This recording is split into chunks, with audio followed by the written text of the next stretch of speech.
अस्सलाम वालेकुम, good evening and welcome to रंगन भरी शाम विद मी किरण मीर। कहिड़ा हाल आहिनि तव्हांजा? ठीकु आहियो? ख़ैरियत सां आहियो? भई ॿिनि टिनि ॾींहंनि खां जेको आहे जीअं पोएं हफ़्ते बरसातुनि जो सिलसिलो शुरू थियो कराची में ऐं माशाल्लाह हिकिड़ी सुठी बरसाति असांखे नज़र आई, ॾिसण में आई, असां इंजॉय बि कयोसीं, पर उन सां नुक़सानात बि कुझु थिया। पर उन खां पोइ जेको आहे डिफरेंट पेजिस ते मां ॾिसणु शुरू कयो आहे त एॾो पैनिक, एॾी मतिलबु हिकिड़ी शइ फैलाए छॾी अथनि त कराची में तूफ़ान थो अचे, कराची में क्लाउड बर्स्ट थो थिए, कराची में हे थो थिए, कराची में हो थो थिए। मतिलबु अलाए किथां किथां मैप्स खणी करे उन्हनि खे एडिट करे जेको आहे सॼो मैप जेको आहे रेड करे छॾियो अथनि त भाई ख़ुदा जो ख़ौफ़ कयो, कुझु बि कोन्हे अहिड़ो। ऐं बरसाती सिलसिलो जेको अचिणो हुयो उन पंहिंजो हिकिड़ो जेको रुख़ आहे उहो तब्दील करे छॾियो आहे। हींअर तव्हां ॾिसो कल्ह राति जी ई ॻाल्हि आहे त लाड़काणे में केॾी बरसाति थी आहे, सखर, ख़ैरपुर, वरी मोइरे में थी आहे, आंधी ऐं तूफ़ान थियो आहे। उन खां पोइ बरसाती सिलसिलो शुरू थी वियो आहे त इहो दादू ऐं इन तरफ़ घोटकी वारे पासे इन तरफ़ इहो बरसाती सिलसिलो आहे। पर कराची खे अहिड़ो न कोई समुंडी जेको आहे ख़तरो आहे, न ई वरी कोई ॿियो ख़तरो आहे, त इन जे करे पैनिक न फैलायो ऐं अहिड़नि पेजिस खे त बिल्कुलु बि फॉलो न कयो। ऐं अहिड़नि पेजिस खे तव्हां फॉलो करे उन्हनि ते कॉमेंट करे उन्हनि खे वधीक तव्हां मथे ते चाढ़ींदा आहियो, त बजाए जो तव्हां उन्हनि खे फॉलो कयो, उन्हनि खे ब्लॉक कयो, उन्हनि खे रिपोर्ट कयो, ताकी हुननि खे बि थोरो अहसासु थिए त असां ग़लति रिपोर्टूं न पहुचायूं। ऐं असांखे सुठी सुठी रिपोर्ट्स पहुचाइणु खपनि। मेट्रोलॉजिस्ट जेके आहिनि उहे आहिनि जेके पंहिंजो कमु करे रहिया आहिनि, ईमानदारी सां कमु करे रहिया आहिनि, बर वक़्तु असांखे सही जेके बि इंफॉर्मेशन्स आहिनि असां सां शेयर कंदा रहंदा आहिनि, 2 ॾींहंनि में, 3 ॾींहंनि में, 4 ॾींहंनि में। पर हींअर जेको कराची जो मौसमु आहे अबर आलूद आहे, ख़ुश्क मौसमु आहे ऐं ॾींहं जो जेको आहे थोरी घणी गर्मी महसूसु थिए थी, पर सुबुह जेका थिए थी हिकिड़ी त उहा ॾाढी ख़ूबसूरत थिए थी, थधिकार थिए थो, रातियूं ॾाढियूं थधियूं आहिनि। जीअं मींहुं वसियो आहे, मींहं खां पोइ मौसमु राति जो तमामु सुहिणो थी वियो आहे। सो हिन मौसम खे इंजॉय कयो। ऐं सर्दी जी तरफ़ आहियूं असां, आहिस्ता आहिस्ता ही सर्दियूं अचणु शुरू थी वेंदियूं, ही गर्मी जा ॾींहं बि हलिया वेंदा, मौसमु ईअं ई रहंदो। पर कॾहिं मींहं वसंदा उहो सिर्फ़ु अल्लाह जी ज़ात खे ख़बर आहे। फ़िलहालु कराची में बरसाती सिलसिलो न आहे। जॾहिं बरसाती सिलसिलो ईंदो तव्हांखे असां बि ॿुधाईंदासीं, तव्हांखे न्यूज़ चैनल्स बि ॿुधाईंदा। उन खां अलावा जेके बाक़ाइदा सही जेके तव्हां ताईं इंफॉर्मेशन पहुचाइनि था, मेट्रोलॉजिस्ट जा जेके बि पेजिस आहिनि उहे तव्हांखे सही रिपोर्ट्स पहुचाईंदा। ऐं मां त सभिनि खे चवंदी आहियां त भई जॾहिं बि तव्हांखे काई बि वेदर अपडेट ॾिसणी हुजे त ज़ूम अर्थ बेस्ट आहे। तव्हां गूगल कयो उनखे, ज़ूम अर्थ जी ऐप जेको आहे डाउनलोड कयो ऐप स्टोर तां या गूगल प्ले तां, गूगल स्टोर तां, उनखे तव्हां फॉलो कंदा रहो। उन में A to Z तव्हांखे हर शइ सही नज़र ईंदी आहे। उन खां अलावा जीअं तव्हां सां ॻाल्हियूं कंदा आहियूं असां प्रोग्राम जे स्टार्ट में तारीख़ जे आईने में, त मां तव्हांखे ॿुधाइणु चाहींदसि 25 ऑगस्ट 1989 ते PIA जो हिकु जहाज़ गुम थी वियो हुयो, जेको अॼु ॾींहं ताईं नाहे मिली सघियो। ऐं उहो PK 404 इस्लामाबाद मां 54 मुसाफ़िर खणी गिलगित वञी रहियो हुयो। ऐं उन खां पोइ जेके आहे काफ़ी असांजा जेके बि भाइर हुया उन्हनि पंहिंजे जेको आहे उनखे 74 मशीन्स जेके आहिनि रवाना कया पोयां, त उनखे ॻोल्हण जी ॾाढी कोशिशि कई वई, पर हू अॼु ॾींहं ताईं जहाज़ नाहे मिली सघियो। काॾे वियो, काॾे न वियो, उन में काफ़ी सारा मुसाफ़िर हुया ऐं अॼु ॾींहं ताईं उहो नाहे मिली सघियो। सो का ख़बर कोन्हे त उहे हाणे ज़िंदा बि हूंदा न हूंदा, छा आहे छा न आहे। त इहा हिकिड़ी जेका ॻाल्हि आहे न, अॼु जो जेको असां वटि गेस्ट हिते मौजूदु आहे, मां उन्हनि सां बि इन हवाले सां ज़रूरु ॻाल्हाइणु चाहींदसि। छो जो जदीद दौरु आहे, AI टेक्नोलॉजी आहे, असां AI ते ई अॼु ॻाल्हाईंदासीं। छो जो AI ते असां इन करे ॻाल्हाईंदा आहियूं जो तव्हांखे बि ख़बर पए, तव्हां बि एजुकेट थियो। ईंदड़ जेका असांजी नस्ल आहे, मुंहिंजे ख़्याल सां असांजी हाणे 4th 5th जनरेशन अची रही आहे। सो असां पंहिंजे ॿारनि खे इहा ज़रूरु टेक्नोलॉजी सेखारियूं, उन्हनि खे हींअर खां ई एजुकेट करणु शुरू कयूं। सो ॿारनि खे बि ख़बर हुजणु घुरिजे त AI जो इस्तेमालु कीअं करिणो आहे, AI छा आहे। ऐं ॿियो तव्हांखे मां इहो ॿुधायां त ख़ुदा न ख़ास्ता जेकी ओचितो जिन जी इंतकाल थी थो वञे, जेके मरी था वञनि पिया या काई अहिड़ी शइ थिए थी, त उन में AI उन में कीअं मदद थी करे पई ऐं अगरि क़तल आहे त उनखे कीअं क़तल ज़ाहिर थी करे, अगरि नेचुरल डेथ आहे त उनखे एज़ अ नेचुरल डेथ हो कीअं थी ॾेखारे पई। त असां सां गॾु जेके एक्सपर्ट हिते वेठल आहिनि, ग़ुलाम फारूक साहब असां सां गॾु AI टेक्नोलॉजिस्ट हिते मौजूदु आहिनि, जेके ऑलरेडी प्राइवेट यूनिवर्सिटी हैदराबाद में 30 सालनि खां पढ़ाए रहिया आहिनि, उनखे सर्व करे रहिया आहिनि ऐं एडिशनल डायरेक्टर बि आहिनि AI research and PG affairs eight Asian institute of medical sciences Pakistan में। सो उन्हनि खे बि असां भलीकार कंदासीं। उन खां अलावा असांजी प्यारी भेण हिते मौजूदु आहे, जेका पाण होस्ट बि आहे, सिंगर बि आहे ऐं काफ़ी टाइम खां पोइ अॼु जेको आहे पंहिंजी सुहिणी शिकल असांखे ॾेखारी अथई। सो नुदरत मुग़ल बि असां सां गॾु हिते मौजूदु आहे। सो ॿिन्हिनि खे भलीकार कंदासीं। अस्सलाम वालेकुम, कैसी है नुदरत? अल्हम्दुलिल्लाह, हमेशा की तरह फिट फैट, और आपको देख के और फ्रेश हो गए। चले ज़बरदस्त। और क्या हो रहा है आजकल? बस चल रही है जिंदगी और हम भी चल रहे हैं जिंदगी के साथ। आपने कहा बारिशें एंजॉय भी की, कहीं अब्रे रहमत भी थी, कहीं अब्रे जहमत भी थी। ये तो होता है लेकिन ये कि बस वही आपकी वाली बात, हम बहुत पैनिक हो जाते हैं। हमें पैनिक नहीं होना चाहिए। देखो, एक चीज होती है कि गवर्नमेंट ने अनाउंस कर दिया, ठीक है। मैंने पिछले दफा भी यही बात की थी कि हर चीज गवर्नमेंट के ऊपर आप नहीं थोप सकते। आप खुद भी अपना सेंस यूज करो, अपना दिमाग अल्लाह ने दिया है। अक्ल जॾहिं अल्लाह से अक्ल कुल, अल्लाह से जॾहिं तव्हांखे अक्ल ॾिनो आहे, दिमाग ॾिनो आहे, हर चीज में हमारा दिमाग चलेगा, लेकिन इस चीज में हमारा दिमाग नहीं चलेगा। और हम लोग ये एक्सपेक्ट कर रहे होते हैं कि ऐसा लगता है कि जैसे अगर हम बिजली की बात करें वो भी और पानी भी, लाइक हमारे मोबाइल में वाईफाई जैसे कनेक्ट होता है ना, कि हम फौरन कनेक्ट कर लें, बिजली कनेक्ट हो जाए और पानी चला जाए। इतनी तेज बारिशें हुई हैं, आप थोड़ा सा इस चीज पे ध्यान दें कि एकदम थोड़ी पूरा पानी आपका निकल जाएगा। इट टेक्स टाइम, हर चीज ज़ाहिर है टाइम होता है हर चीज़ का। ऐं सुठी ॻाल्हि इहा हुई, ऐं नाला साफ़ थियो, नाला सफ़ाई मुहिम थी ही, नाला साफ़ कया विया, रोड रस्ता साफ़ कया विया। हा, हालात ख़राब थिया, पर एॾा कोन थिया जेके तव्हां 22 में तव्हां ॾिसो, 2020 में तव्हां ॾिसो। उन हिसाब सां जेकॾहिं मां ॻाल्हि कयां त रातो राति पाणी कढियो वियो हुयो। बहरहाल इन ॻाल्हि खे मूंखे नाहे डिस्कस करणो। सो अस्सलाम वालेकुम सर, कीअं आहियो? ठीकु आहियो? रहमतुल्लाहि व बरकातहू। तव्हां कीअं आहियो किरण? अल्हम्दुलिल्लाह, मां बि बिल्कुलु ठीकु आहियां। सर, जीअं तव्हां मां पंहिंजे इंट्रो में ॻाल्हि कई त AI जेको आहे, मतिलबु माशाल्लाह ॾींहों ॾींहुं तरक़ी कंदो वञे थो, ॾींहों ॾींहुं तरक़ी कंदो थो वञे।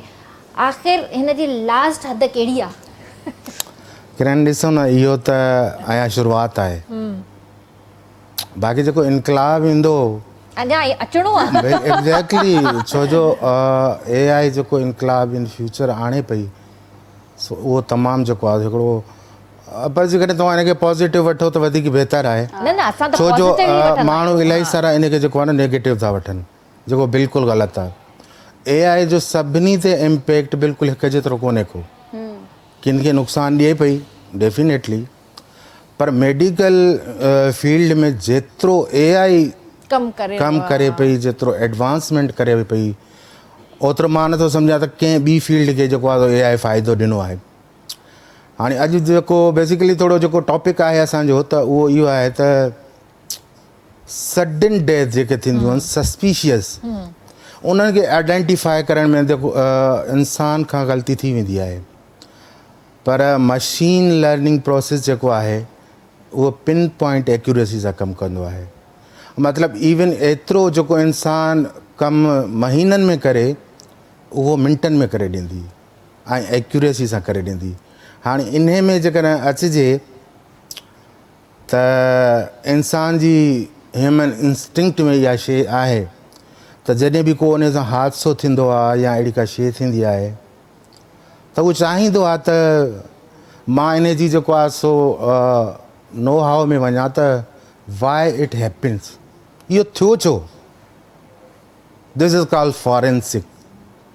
माना कंहिं शइ जी बिल्कुलु उनखे तव्हां डीप में वञी उन जा ॾिठो त रीज़निंग छा हुई जंहिंजे करे थियो। हाणे फॉरेंसिक पैथोलॉजी हिकिड़ो अहिड़ो शोबो आहे जेको सस्पिशियस डेथ खे जेको आहे न आइडेंटिफाई करे थो त इधर इहा जेको आहे सो मौत वाकई नेचुरल आहे या होमोसाइडल आहे या सुसाइडल आहे या इन जा नेचुरल जा काफ़ी सारा ॿिया आहिनि, या हॉस्पिटल जी या कंहिं डॉक्टर जी नेग्लिजेंसी सां थी आहे या ओवरडोज जे करे थी आहे। काफ़ी सारा इन में पैरामीटर्स अचनि था। पर हाणे जेकॾहिं इनखे ह्यूमन चेक करे थो त उन में काफ़ी एरर्स अचनि था। हिकिड़ो त डिसएडवांटेज इहो आहे त असां वटि जेको फॉरेंसिक एक्सपर्ट आहिनि उन जी तमामु एक्यूट शॉर्टेज आहे। इन फील्ड में माण्हू ई कोन्हनि, आहिनि जेके इन में बिल्कुलु तमामु क़ाबिल माण्हू आहिनि। फॉरेंसिक एक्सपर्ट जेको आहे सो जंहिंखे डील कनि था, तमामु सुठो कमु कनि था। पर ॾिसो न त जेकॾहिं हिकिड़ो सपोज़ कयो त हिकिड़ो डिस्ट्रिक्ट में या कंहिं हिकिड़े हॉस्पिटल में हिकिड़ो ई मेडिकल जो जेको आहे न मेडिको लीगल एक्सपर्ट हूंदो आहे, एतिरा वधीक आहिनि कोन, छो जो फैकल्टी शॉर्टेज जे करे। हाणे उन खे जेकॾहिं 50 केस एट अ टाइम ॾिना वञनि, हाणे 50 केस में तक़रीबन केतिरा रिपोर्ट्स हूंदियूं, केतिरियूं जेको आहे सो फिल्म्स हूंदियूं जिन खे इंटरप्रिट करणु इंसान जे वस जी ॻाल्हि कोन्हे। ऐं उन में जेको आहे सो टाइम लॻे थो। इन सां छा थो थिए त कोर्ट खे एविडेंस ॾियण में तमामु जेको आहे न टाइम थो लॻी वञे। ज़ाहिरी ॻाल्हि आहे जेकॾहिं इंसानु उहो कमु कंदो त उन में टाइम लॻंदो। इन में इंसान जी एक्सपर्टीज़ ते को बि शक कोन्हे त उहो कमु सही कोन था कनि। पर इहो हिकिड़ो फील्ड आहे AI जेको आहे सो फॉरेंसिक पैथोलॉजी में, त हाणे उहा उन्हनि जी जेको आहे सो हिकिड़ी असिस्टिव टूल थी वियो आहे। पर सर सॉरी मां तव्हांजी त ॻाल्हि घटि कंदमि। ॾिसो इंसाननि खां तव्हां जीअं ॻाल्हि कई त इंसाननि खां बि ग़लती थी सघे थी, मशीन खां बि ग़लती थी सघे। बिल्कुलु छो जो मशीन खे ठाहिण वारो बि त इंसान ई आहे। नो डाउट, इन में मशीन खां जेकॾहिं ग़लती थी वञे त पोइ छा कंदासीं, काॾे वेंदासीं, किथे इहो आहे। पर हाणे इन जो जेकॾहिं तव्हां कंपेरिज़न कयो त 95% जेको आहे सो मशीन तव्हांखे रिज़ल्ट एक्यूरेट ॾिए थी, जॾहिं त ह्यूमन जी जेका एनालिसिस आहे न उहा 55-56 ॾिसो हुनखे बि त इंसान ई ठाहियो आहे। दिमाग़ त जॾहिं इंसान जो एॾो कमु करे थो त रोबोट खां कमु थो वठे त पोइ इंसान 55% हो 95%। उहो इन जे लाइ करे जो जनरेटिव प्री ट्रेन ट्रांसफार्मर दुनिया में जेतिरा बि माण्हू चैट बोर्ड ते जेको सर्च कनि पिया न, हू AI सभु उन्हनि खां सिखे पई। तव्हां छा सर्च कयो, हुन छा सर्च कयो, हिन खे कहिड़े नमूने सां जवाबु ॾियणो आहे, त AI डेटी बेसिकली जेको आहे न हर पल हर मिंट जेको आहे न हिकिड़ी नई शइ सिखी पई, त उन में जेको आहे न चांसिस घटि हूंदा आहिनि। अब यार ॾाढी कंफ्यूजिंग शइ आहे। नुदरत, आपने अपने काम के अंदर AI का इस्तेमाल किया? बिल्कुल किया, पॉजिटिवली किया। और मैं जैसे अभी सर की बात से एग्री करूंगी कि AI जो है वो हर दिन हर सेकंड में कुछ ना कुछ नया सीख रहा है।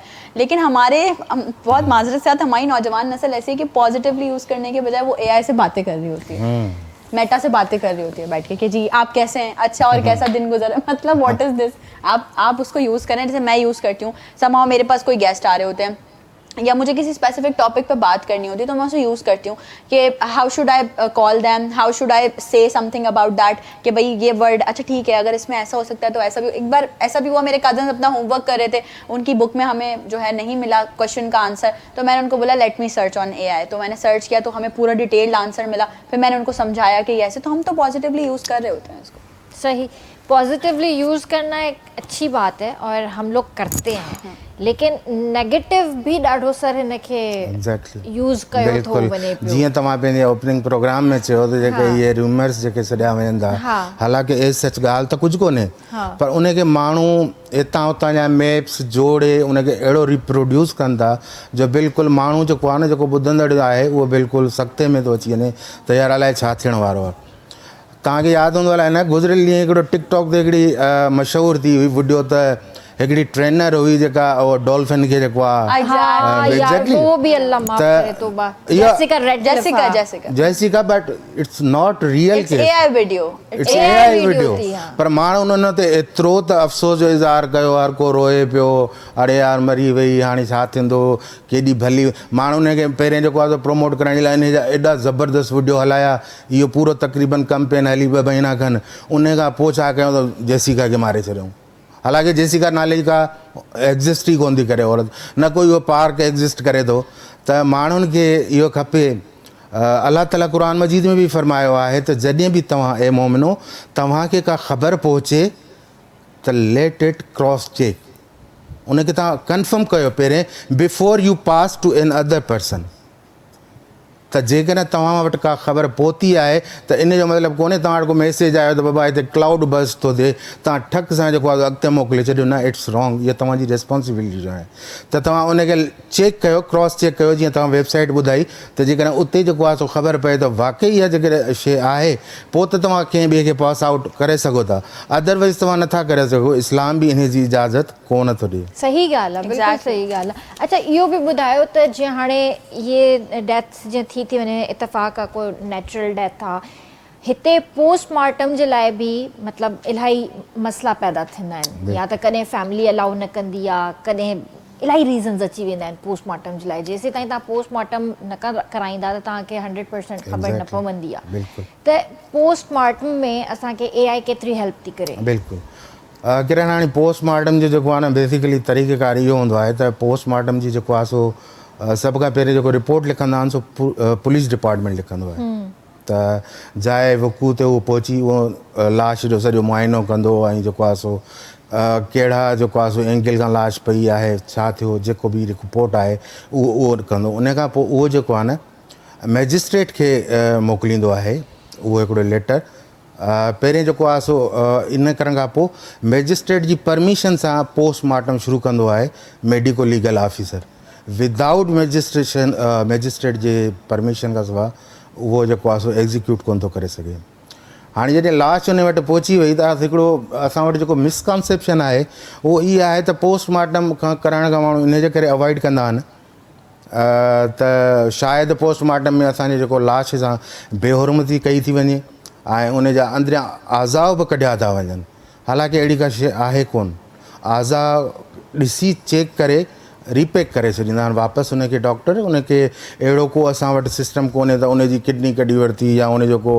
हार्ट कढी वरिती अहिड़ो को अलाह जो शुक्र आहे असांजे पाकिस्तान में अहिड़ो को हॉस्पिटल मीन्स त अहिड़ा के केस रिपोर्ट कोन था थियनि हाणे उन खां पोइ जेको आहे सो मेडिको लीगल ऑफिसर जेको आहे न सॼी जांच कंदो त आया डेथ जेको आहे न होमोसाइडल आहे या सुसाइड होमोसाइडल दैट मीन्स त कंहिंखे इंटेंशनली मारियो हुजे मारण जा बि जेको आहे सो तव्हां अॼुकल्ह वाक़ियात अहिड़ा ॿुधंदा हूंदो त इंसान जो अक़ुलु दंग रहिजी वञे त माना अहिड़ा जेको आहे सो माण्हू टेक्निक्स यूज़ करे मारे छॾींदा आहिनि जो सम टाइम फॉरेंसिक एक्सपर्ट बि जेको आहे न उनखे इंटरप्रेट कोन करे सघंदा आहिनि पर AI उन जा हिडन पैटर्न्स इवन जेको आहे सो DNA मां कढी बिल्कुलु तव्हांखे कढंदो त ॿुधाईंदो त हिन माण्हू खे मरण खां पहिरें जेको आहे सो धकणी ज़ख़्मी कयो वियो हो इवन माइनर ट्रॉमा जेको तव्हां हिकिड़ो नॉर्मल अख सां बि नथा ॾिसी सघो AI उनखे बि डिटेक्ट करे तव्हांखे ॿुधाए छॾींदो त मरण खां पहिरें हिन माण्हू खे धकणी मारियो वियो उन खां बाद हिनखे जेको आहे सो हेठि उछलायो वियो ऐं उनखे रंग ॾिनो वियो ख़ुदकुशी जो हाणे सम टाइम माण्हू जेको आहे न अहिड़ी डेथ में छा चाहींदा आहिनि त कुझु टाइम जेको आहे सो दबाव हूंदो आहे नेक्स्ट पार्टी जो त बाबा तव्हां पोस्टमार्टम न करायो ठीकु आहे न सर्टन केसिस में मां उन में डिटेल में कोन थो वञा पर हाणे जेकॾहिं तव्हांजो जेको आहे सो कंहिं डेथ बॉडी जी फॉरेंसिक करायो था जेकॾहिं नेचुरल डेथ आहे त उन में तव्हांजी मर्ज़ी हली सघे थी त तव्हां पोस्टमार्टम करायो या न करायो सही पर वंस जेकॾहिं इहा शइ आइडेंटिफाई थी वञे डिस्ट्रिक्ट मैजिस्ट्रेट खे त डेथ जेको आहे सो सस्पिशियस आहे त पोइ उन में तव्हांजी मर्ज़ी कोन हलंदी एनी हाउ कराइणी पवंदी उन में कानून इहो ई थो चवे त वुरसा जी उन में जेको आहे सो का मुदाख़लत कान हूंदी ऐं तव्हांखे एनी हाउ करणी पवंदी भले तव्हां अपील कयो कोर्ट में वञो किथे बि वञो पर मैजिस्ट्रेट जे हुकुम जे नामे जे मुताबिक़ उन जो पोस्टमार्टम एनी हाउ थींदो हाणे पोस्टमार्टम थियण खां पोइ जेको आहे न असुल रिपोर्ट क्लियर थी अचे टॉक्सिकोलॉजी आहे उन में जेको आहे सो मैदे मां कुझु मादा कढिया वेंदा आहिनि कुझु लिक्विड्स कढिया वेंदा आहिनि उन मां ख़बर पवंदी आहे उनखे बि जेको आहे सो AI इंटरप्रेट करे थो त जेको आहे सो सम टाइम कंहिं माण्हू खे स्लो पॉइज़निंग ॾेई मारियो वेंदो आहे जेको उनखे टाइमली त कोन मारींदो आहे, पर ग्रेजुअली आस्ते आस्ते आस्ते आस्ते करे उन जी डेथ थी वेंदी आहे। सही। हाणे इनखे हिकिड़ो आम इंसान या हिकिड़ो आम जेको आहे न फॉरेंसिक एक्सपर्ट इनखे जेको आहे सो नथो करे सघे। वो भी AI ही AI डिटेक्ट करे सघे थो। तव्हांजो बिल्कुलु इहो बि चवणु आहे त इहे सभु शयूं जेके आहिनि सभिनि खां पहिरियां तव्हां AI जे ज़रिए तव्हां साम्हूं आंदियूं हुयूं स्क्रीन ते, माण्हुनि खे ॿुधायो त इहो कीअं? बिल्कुलु जी। कॾहिं मां हींअर हिते ॻाल्हायां पियो त इन सां ॾिसो चवंदा आहिनि सीइंग इज़ बिलीविंग। मां हिकिड़ो वीडियो क्लिप ठाहियो आहियां हुआ जेको रियल टाइम बेसिस ते हिकिड़ी तमामु पुराणी जेको आहे सो CT स्कैन कयो आहे हिकिड़ी डेड बॉडी जो, ऐं उहो रियल आहे, फेक कोन्हे। ठीकु आहे न।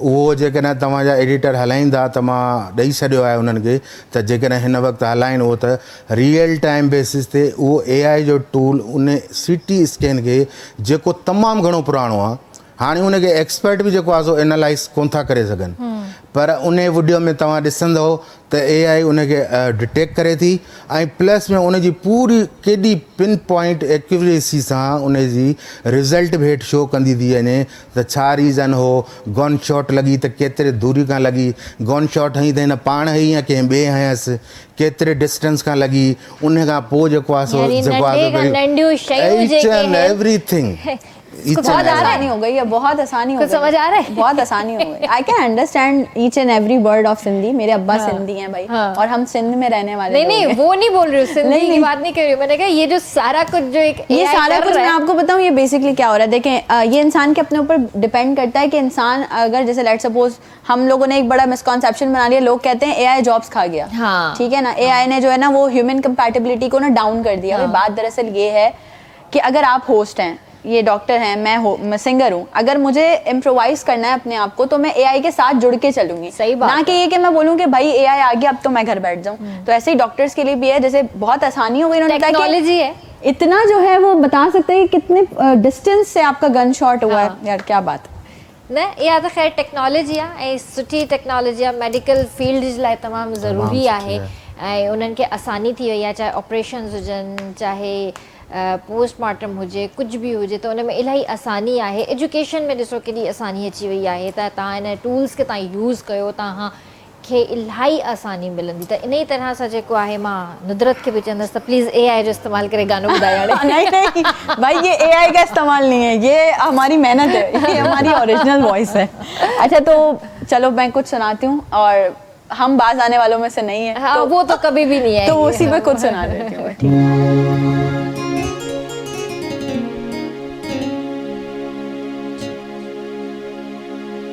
हम न बाज आएंगे मोहब्बत से,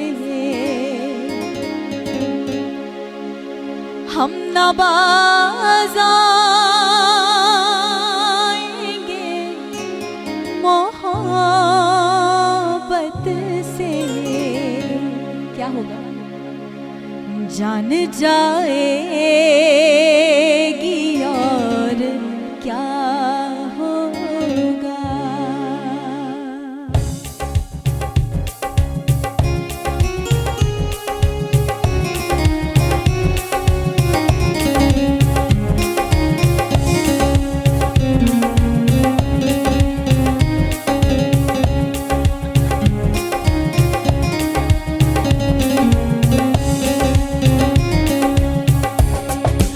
जाने इस दिल का हाल क्या होगा,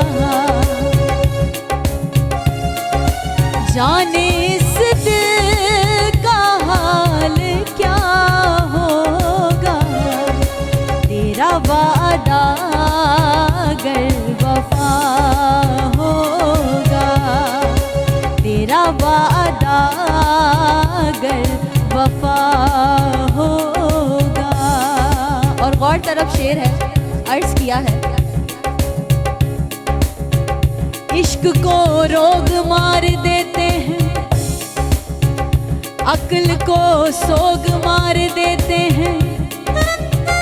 इश्क को रोग मार देते हैं, अक्ल को सोग मार देते हैं। आदमी खुद बखुद नहीं मरता, दूसरे लोग मार देते हैं। तेरा वादा अगर वफा होगा, हश्र में मेरा हश्र क्या होगा, हश्र में मेरा हश्र क्या होगा। तेरी जानिब अगर खुदा होगा, तेरी जानिब अगर खुदा होगा।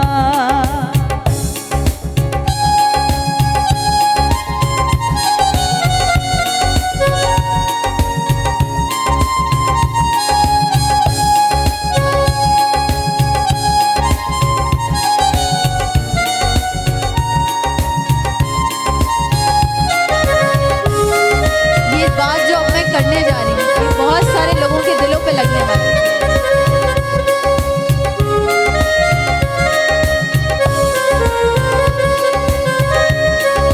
तो कहते हैं अगर आपके भी दिल पे लगे तो बताइएगा।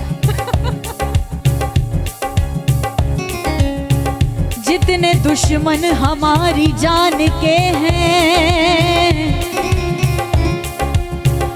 जितने दुश्मन हमारी जान के हैं, उसमें आधे तो खानदान के हैं। तेरा वादा अगर वफा होगा, तेरा वादा अगर वफा होगा। लोग कांटों से बच के चलते हैं, हमने फूलों से जख्म खाए हैं। तुम तो गैरों की बात करते हो, हमने अपने भी आजमाए हैं। तेरा वादा अगर वफा होगा, जाने इस दिल का हाल क्या होगा। तेरा वादा अगर वफा होगा, तेरा वादा अगर वफा होगा। वाह वाह वाह, बेहतरीन जी, मजा आ गया। ये सिर्फ दिल पे नहीं लगा चला दिल ते लगो, जेरन ते लगो, मगज ते लगो, बुक्कन ते लगो सही मतलब हिट सही बात है। करे वैसे जितने दुश्मन हमारी जान के हैं, उसमें आधे तो खानदान के हैं। बिल्कुल। होने दो, क्या फर्क पड़ता है। अब तो कोई फर्क नहीं पड़ता। वो अपने दुश्मन खुद है, हमारा कुछ नहीं बिगाड़ते, वो अपने exactly, दुश्मन ऐसा खुद ही, ऐसा है। ही। सो बहरहाल ते वठन असी ब्रेक ऐं जल्दी हाजिर था थियो। रंगन भरी शाम हे रंग बरंगी शाम, रंगन भरी शाम हे रंग बरंगी शाम, रंगन भरी शाम हे रंग बरंगी शाम, रंगन भरी शाम हे रंग बरंगी शाम, रंगन भरी शाम हे रंग बरंगी शाम, रंगन भरी शाम हे रंग बरंगी शाम। मेरा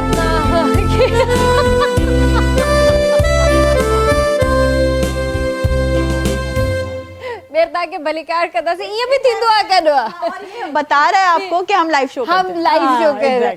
यो थींदो आ करे करे अञा मां समझो तो शायद म्यूजिक न थी अचे ऐं मां हिकदम ऐं होॾां म्यूजिक प्ले थी खैर इट हैपेंस, कोई मसलो नहीं। ये थींदो थैंक यू इनायत भा। ऐं ये तो भालू हमेशा दुश्मन आहे मुंहिंजो, भालू कंदो ही ईअं आहे मूंसां। ये भालू जिनकी बात हो रही है ना, उनको आप लोग बिल्कुल यहाँ सुने ही नहीं किरण की ये वाली बात, इधर से सुने इधर से निकाल। अरे ये भालू बड़ा काम का है, काम का भालू है। काम का भालू हर वक्त काम आता है। हर वक्त काम आता है। अच्छा, जैसे आप होस्टिंग भी कर रही हैं, आप सिंगिंग भी कर रही हैं, बहुत मुश्किल काम है दोनों। उसके साथ भी बहुत कुछ कर रहे हैं। उसके साथ भी बहुत कुछ कर रही हैं, तो यही पूछना चाह रही हूँ कि और मजीद लाइफ में क्या क्या हो रहा है।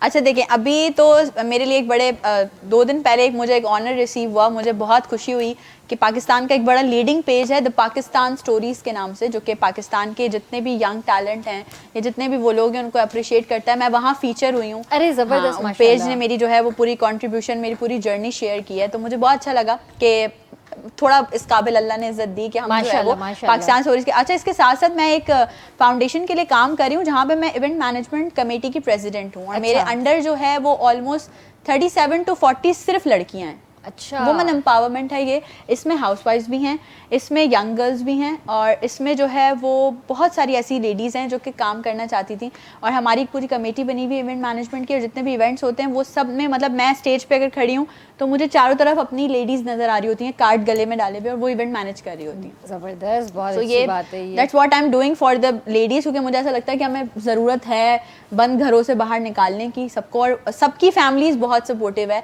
बहुत सपोर्ट करती है मुझसे आके, उनके हस्बैंड्स भी मिलते हैं, उनके अब्बा अच्छा, अब्बाओं का तो ये है कि वो, उनको ये होता है कि आधी रात को भी अगर मैंने कॉल कर दी तो वो बोलते हैं नहीं जाओ, नुदरत ने कॉल कर दी तुम जाओ। तो मैं सही। हमेशा लड़कियों को भी कहती हूँ कि भाई तुम लोग भी ये भरोसा हमेशा कायम रखना अच्छी बात है। ये भी चल रहा है, साथ साथ अपना ब्रांड कर रही थी, फिर बीच में थोड़ा रोका। हाँ, क्यों रोका? इसलिए क्योंकि टाइम का इशू थोड़ा आ गया था, आपको पता है, फिर टाइम टेकिंग होता है बड़ा, ये कि आप मार्केट जाओ, आप चीजें सर्च आउट करो। अब ये है कि अब मेरे ऑर्डर से ओवरसीज जाते हैं, दैट्स इट। अच्छा, सही। अब मैं यहाँ पाकिस्तान में नहीं ज़्यादा काम करी, बहुत कुछ स्पेसिफिक मेरे क्लाइंट्स हैं जो हैं वो जो मुझसे ऑर्डर करते हैं, वरना मैं ओवरसीज अब ज़्यादा जो है वो काम लेकिन काम चल ही रहा है ना, बैक चल एंड रहा है, पे बिल्कुल चल ही ऐसा रहा है, है ना, बिल्कुल लेकिन ऐसा ये कि आप बाहर ही सारा भेज रही हैं। हाँ, overseas। लेकिन यहाँ पर जैसे आप शोज वगैरह कर रही हैं तो आप अपनी ही ड्रेसेस वेयर कर रही हैं या दूसरे डिजाइनर्स की ड्रेसेस? नहीं, मैं बिल्कुल डिज़ाइनर्स की भी ड्रेसेस वेयर करूँ। मेरे साथ बहुत सारी डिज़ाइनर्स जुड़ी हुई हैं जो, मतलब कुछ हैं जो वेस्टर्न ड्रेसेस पे काम करती हैं। ज़ाहिर है जब आप स्टेज परफॉर्मेंस करो तो आपको इस तरह का अटायर चाहिए होता है, बहुत कम्फी सा अटायर, मतलब U can not perform in a frock और लहंगा, समथिंग लाइक दैट नहीं कर सकते आप परफॉर्म। वो एक अलग जॉनरा है जिसमें ये परफॉर्म किया जाता है। तो मैं उनसे, जब मुझे परफॉर्मेंस के लिए चाहिए होता है तो उनसे ले लेती हूँ। When it comes to my show या मुझे कहीं किसी गेस्ट अपीयरेंस में जाना होता है तो मैं उनको कहती हूँ यार आप मुझे कोई दूसरा वाला अटायर भेजो, कोई फ्रॉक अच्छी सी अनारकली भेज दो। तो ये सही सही, जबरदस्त। अच्छा, मजा सबसे ज्यादा किस में आ रहा है? होस्टिंग में आ रहा है या सिंगिंग में आ रहा है? अच्छा, मैं हमेशा से ईमानदारी से मैं हमेशा से बात करती हूँ, singing is my first love, वो मेरा पहला प्यार है। क्योंकि मुझे ना बेसिकली स्टारडम का शौक था कि लोग, मैं एक ऊपर शाही पे स्टेज पे खड़ी हूँ, लोग मुझे सुने, मेरा फैन मोमेंट हो, तो वो मुझे शौक था। वो चीज़ होस्टिंग में भी आती है, लेकिन होस्टिंग में आप ऐसे ऑन कैमरा बैठ के बात कर, आप ऑडियंस टेकर नहीं कर सकते, और अगर आप कभी लाइव शोज में कर भी रहे होते हैं तो वो इस तरह की नहीं होती कि आप क्राउड को बहुत ज़्यादा बूस्ट अप करें। सिंगिंग की बात आती है तो आप अपना एक इम्पैक्ट छोड़ के जाते हैं। और मैं हमेशा एक टिप देती हूँ, हर सिंगर को देती हूँ tip, although I am nothing, लेकिन मैं एक टिप देती हूँ कि जब भी स्टेज पे जाए ना, खुदारा कम गाएं। पूछे क्यों? वजह वजह ये नहीं आते हैं। हाँ, वजह ये है कि आप एक स्टेज पे 1 घंटे के लिए बुकड हैं, आपने 1 घंटा गा दिया, आपको होस्ट की शक्ल नजर आए ना कि होस्ट आपको इशारा कर रहा है कि दैट्स इट, आप उसे माइक दें, आ जाएं। जब आप नीचे आएंगे ना तो ऑडियंस डेफिनेटली वंस मोर गाएगी, हाँ, ठीक है, और आपने स्टेज पे नहीं जाना वंस मोर के बाद। क्यों? क्योंकि तशनगी बाकी रहनी चाहिए। अगर आप सारा एक ही दफा में सुना के चले जाएंगे तो नेक्स्ट टाइम आपको थोड़ी बुलाएंगे। हिंद जी चमर जो मकसद सॉली सिंधी में इहो आहे त मेलो मतल हुजे, है न, मेले के मतल चढ़ियो, या ॻाल्हि थी ना। हमारे बहुत सारे आर्टिस्ट हैं ऐसे जो कि करते हैं कि अगर वो स्टेज पे होते हैं, गा रहे होते हैं, और होस्ट उनको कहता है कि this is your last track. क्यों? अभी तो मैं 2-3 और गाऊंगा। तो भाई फिर आप गा लो। फिर वही होता है कि बस ऑडियंस पे ड्रैग। हाँ, ये बड़ा मैंने देखा है। ये खैर कॉन्सर्ट्स वगैरह का इतना मुझे आइडिया नहीं है, मैं नहीं जाती, लेकिन हमारे शो में भी आता है तब भी ये सीन होता है। टाइम कम होता है ना, कहते हैं एक ही अब आपको गाना पड़ेगा। क्यों भाई, मैं तो इतने तैयार करके आया था, अरे यार क्या हो गया, नेक्स्ट टाइम गा लेना। ये बड़ा होता है सिंगर्स में। ये ऐसा है, सिंगर्स में ये भी है, थोड़ी सी समझा दो। सिंगर्स में ये भी है, और सिंगर्स में ये भी है कि अगर कोई, जैसे अभी पिछले दिनों की बात है, हमारे बड़े अच्छे सिंगर अहमद जान ज़ेब, उनका गाया हुआ गाना तेरा मेरा है प्यार अमर बड़ा हिट था, ऑन टॉप था। तो हर सिंगर की ये कोशिश होती थी वही गाऊं कि पहले मैं चला जाऊँ स्टेज पे, मैं गा दूँ पहले ये गाना, क्योंकि हिट है ना, ठीक है ना। अब मेरी तो आदत, खैर सबको पता है, मैं तो इस मामले में बहुत बुरी हूँ भाई, माजरत साथ। मैं तो जब स्टेज पे गई, मुझसे पहले 4 सिंगर्स ने गाना गा दिया था। अच्छा, मैं गई, मैंने 2-3 गाने अपने परफॉर्म किए, उसके बाद मुझसे रिक्वेस्ट आ गई इस गाने की। सो मैंने क्लियरली स्टेज पे माइक पे बोला, मैंने कहा हाँ आप लोगों ने 4 बार ये गाना सुन लिया, लेकिन शायद सही से नहीं सुना। तो होता भाई आपको पसंद है, आपने 4 बार सुन लिया, फिर भी आप मुझसे रिक्वेस्ट कर रहे हो, तो मैंने कहा अब मैं आपको सही से सुना देती हूँ। अब वो पीछे सिंगर सारे बैठे, मैं पीछे गई तो मुझे कहना ये गलत बात, मैंने कहा मैं मजाक कर रही थी, मैं तो मस्ती ये तो कर मेरा स्टाइल है मजाक करने का। तो ये होता है। नहीं नहीं चले, अच्छा है। मतलब इसका मतलब है कि आप सिंगिंग ज्यादा एंजॉय करते हैं। सिंगिंग में ज़्यादा एंजॉय कर, मैं सिंगिंग में मैं अपने आप को और बूस्टअप करती हूँ, कोई नई कलेक्शन निकालना, नहीं ये गाना ऐसे नहीं ऐसे ऐसे प्ले हो सकता है, इसको थोड़ा सा इसमें इम्प्रोवाइजेशन हो जाए। अभी मतलब कॉन्सर्ट्स वगैरह चल रहे हैं? बिल्कुल चल रहे हैं, और बट कम कर दिए। अपना कुछ यूट्यूब चैनल? बिल्कुल, अल्हम्दुलिल्लाह यूट्यूब चैनल मेरा मोनेटाइज हो गया है और मैं उस पर काम भी कर रही हूँ। और वो सबने एक जॉनरा उठाया हुआ पॉडकास्ट का, मैं पॉडकास्ट से थोड़ा हटके काम कर रही हूँ। मैं ना सिर्फ सिंगर्स को अपने चैनल पे इंटरव्यूज़ कर रही हूँ, बल्कि मैं म्यूजिशियंस के भी इंटरव्यूज़ कर रही हूँ, क्योंकि मैं कहती हूँ कि म्यूजिशियन बैक, और मैं कैमरामैन्स की, यानी जितनी हमारी जो बैक दी कैमरा टीम है ना, मैं उन सबको फ्रंट लेन पे लेके आ रही हूँ। भाई उनसे भी तो पूछो उनकी जर्नी कैसी गुजर रही है। हम तो स्टारडम लेके बैठे हैं, लाइमलाइट लेके बैठे हैं, अब हमारे जो कैमरामैन हैं, हमारी जो टेक्निकल टीम्स होती हैं, हमारे जो डायरेक्टर प्रोड्यूसर्स होते हैं, ये लोग तो ऑन स्क्रीन नहीं आते, तो इनसे भी तो पूछना चाहिए कि आपने अपने सफ़र कैसे शुरू किया। सही। तो मैं इस पे काम कर रही हूँ। बहुत अच्छी बात है ऐं all the best to Thank you. you, thank you. मज़ीद आपसे भी बात करेंगे। सर तव्हां इहो ॿुधायो त फ्यूचर छा आहे AI जो ऐं मतिलबु फॉरेंसिक पैथोलॉजी में? बिल्कुलु। किरण, हाणे जेकॾहिं मां तव्हांखे फ्यूचर ॿुधायां त शायदि तव्हां हैरान थी वञो त फॉरेंसिक पैथोलॉजी में या पोस्टमार्टम में हिकिड़ो टर्म यूज़ थींदो आहे, ऑटोप्सी। हाँ। ऑटोप्सी दैट मीन्स त डेड बॉडी जा तव्हां अंदरियां ऑर्गन्स, वाइटल ऑर्गन्स जेके बि हूंदा आहिनि, उन्हनि खे तव्हां जराई, चीर फाड़ जंहिंखे चवंदा आहिनि, कट करे जेको आहे न, उन खां पोइ उन जा तव्हां रिज़ल्ट अख़ज़ कंदा आहियो। पर इन फ्यूचर हाणे इहो कमु AI विदाउट कंहिं चीर फाड़ जे सॼी ऑटोप्सी तव्हांखे करे ॾींदी, ऐं उहा बि विदिन फ्यू मिनट्स जे अंदरि। त माना इहो हिकिड़ो तमामु वॾो एडवांटेज आहे। मतिलबु उहो कीअं, उहा त उहा ई ॻाल्हि आहे न, त चीर फाड़ करे जीअं तव्हां ॻाल्हि कई त बिल्कुलु।